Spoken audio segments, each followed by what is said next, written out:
सुखी वो नहीं जिसके पास सब कुछ है, सुखी वो है जिसके पास सेटिस्फेक्शन है। आप क्या करके संतुष्ट होते हैं? क्या आपके पास में कोई एक वजह है सेटिस्फाइड होने की? ऐसा क्या काम है जिसको करने के बाद में आपको रियल सेटिस्फेक्शन मिलता है? तो आपका जवाब होगा कि मुझे अपने बनाए हुए सपनों के लिए मेहनत करके सेटिस्फेक्शन मिलता है। मैं जो करना चाहता हूँ वही करके खुश होता हूँ। लेकिन क्या आप सेटिस्फाइड हैं? क्या आप जो कर रहे हैं उससे आप क्या संतुष्ट हैं? क्या आपके पास में वो है जो आप चाहते हैं, या जो आपके पास में होना चाहिए, या आपके पास में जो है उसी से आप केवल संतुष्ट हैं?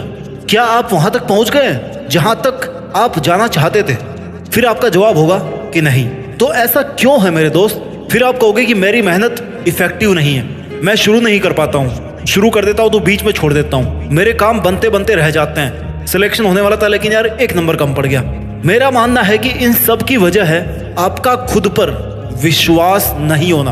1 नंबर कम पड़ सकता है, हो सकता है, कोई दिक्कत नहीं, इंसान हो आप भी। अगली बार कोशिश नहीं करना, या अगली बार जब कोशिश करो तो अपने दिमाग में ये बिठा लेना कि यार पिछली बार भी रह गया था, इस बार भी रह ही जाऊंगा, तो छोड़ो क्या करना। ये जो विचार है ना, ये विचार आपके सपनों को तोड़ता है, आपकी अपनी हिम्मत को तोड़ता है। आपने कभी खुद की इतनी वैल्यू नहीं की कि आप खुद को वैल्यूएबल बना सकें। आपको पता होना चाहिए कि क्या करना है, कैसे करना है। जानवरों की तरह जिंदगी को काटते नहीं रहना है। Just have some plan. आज की भागदौड़ भरी जिंदगी में लोगों के पास खुद के लिए वक्त नहीं होता, खुद से बात करने का टाइम नहीं होता, पता नहीं किसके लिए जी रहे हैं। उनकी दिनचर्या इतनी बिजी रहती है ना कि वो काम काज और जीवन की परेशानियों के बीच फंस कर रह जाते हैं, जैसे मकड़ी के जाल में कोई दूसरा कीट पतंग फंस जाता है उस तरह से। और फिर मेंटली और फिजिकली दोनों तरीके से अलसाए हुए रहते हो आप। इन सब की वजह है आपकी बिगड़ी हुई लाइफ स्टाइल। आपने खुद को इतनी छूट दे रखी है ना कि आप कभी भी उठ सकते हैं, कभी भी सो सकते हैं, कुछ भी सोच सकते हैं, कुछ भी कर सकते हैं, कहीं भी जा सकते हैं। किसी को ना नहीं करना, या कोई आपको हर्ट करके चला जाता ना तो आप हर्ट भी हो जाते हो और कोई आपका फायदा भी उठा सकता है। अपने हिसाब से आपके खुद के लिए आपकी कोई रिस्पॉन्सिबिलिटी नहीं है, कोई रूल नहीं है खुद के लिए। वाई? क्यों?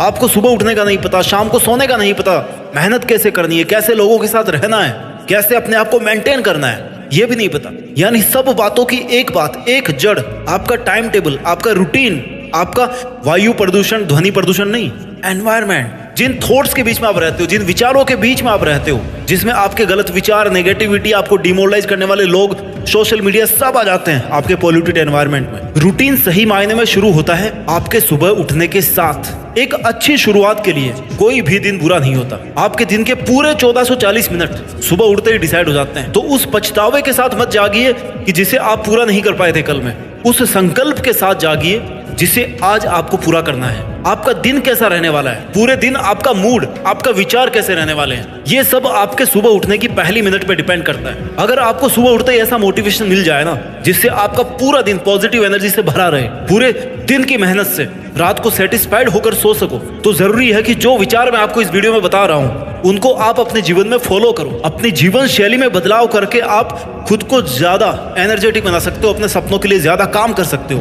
पूरे दिन पॉजिटिव रह सकते हो। अपनी जिंदगी के ना जितने काम बिगड़े हुए हैं उन सबको आप ठीक कर सकते हो। जीवन में सकारात्मक ऊर्जा लाने के लिए रोजाना सुबह कुछ अच्छी आदतों को शामिल करना बहुत जरूरी है। जब सुबह जल्दी उठ रहे हो ना तो सबसे पहले गॉड को थैंक यू बोलो कि ईश्वर आपका धन्यवाद जो आपने मुझे एक और दिन दिया है, इस सुहानी सुबह तक आपको जिंदा रखा है। नहीं तो कई लोग हैं जो अगली सुबह उठ ही नहीं पाते। आपके पास अपने सपनों को हकीकत में बदलने का समय केवल आज का है। कौन जाने कल आपके पास समय हो या ना हो। इसलिए ईश्वर का शुक्रिया करने से आपके मन में स्टेबिलिटी आती है, आपको अपने अस्तित्व का आभास होता है। खुद को पॉजिटिव रखने के लिए पॉजिटिव अफर्मेशंस और ग्रेटिट्यूड बहुत जरूरी है। हमेशा हर दिन सुबह अपने आप को पॉजिटिव अफर्मेशंस दो। खुद से कहो कि मैं हर दिन बेहतर बनता जा रहा हूँ, मेरे कल से मेरा आज बहुत अच्छा है, मेरी लाइफ में बहुत सारी खुशियां आ रही है, मैं सबसे बेहतरीन इंसान हूँ, मैं अपनी लाइफ में कुछ भी हासिल कर सकता हूँ, मेरे अंदर कोई बुरे विचार नहीं है, ना मैं किसी का बुरा चाहता, मेरे चारों तरफ सब तरीके की पॉजिटिविटी है।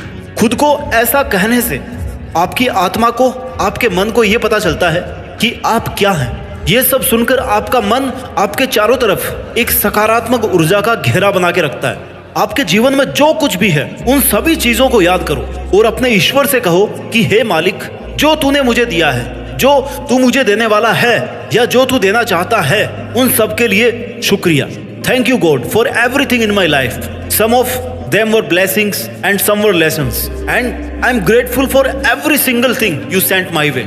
पॉजिटिव अफर्मेशंस और ग्रेटिट्यूड के कारण ना आप अंदर से बहुत ज्यादा पॉजिटिव महसूस करते हो। इससे लाइफ और भी ज्यादा बेहतर होने लगती है। आपके मन में अगर बुरा ख्याल आ रहा है ना, या आपको कुछ भी अच्छा नहीं लग रहा, कुछ भी ठीक नहीं लग रहा, तब भी अच्छी चीजों को याद करके ईश्वर का शुक्रिया करना नहीं भूले, क्योंकि हो सकता है आपकी हालत इससे भी ज्यादा बदतर हो सकती थी। ईश्वर को हर चीज के लिए थैंक यू कहें। ये आपकी सबसे बड़ी और सबसे पॉजिटिव एनर्जी क्रिएट करने वाली ताकत होगी।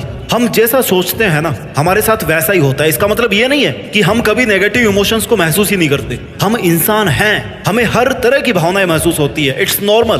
काम से लेकर पर्सनल लाइफ में कई बार हम बहुत निराशा महसूस करते हैं। दिन भर हमारे दिमाग में नेगेटिव थॉट्स चलते रहते हैं। कभी हम अपने पास्ट को और कभी फ्यूचर के बारे में सोच कर ना परेशान होते रहते हैं। तो कभी हमारी आसपास की सिचुएशन ऐसी होती है, आसपास के लोग ऐसे होते हैं जो हमें नेगेटिव फील करवाते हैं। इन सब की वजह से हम इतने तनाव में आ जाते हैं, डिप्रेशन में चले जाते हैं। लेकिन मेरे भाई, कैसी भी परिस्थिति हो, खुद को हराना है या खुद को जिताना है, that is totally depending upon you.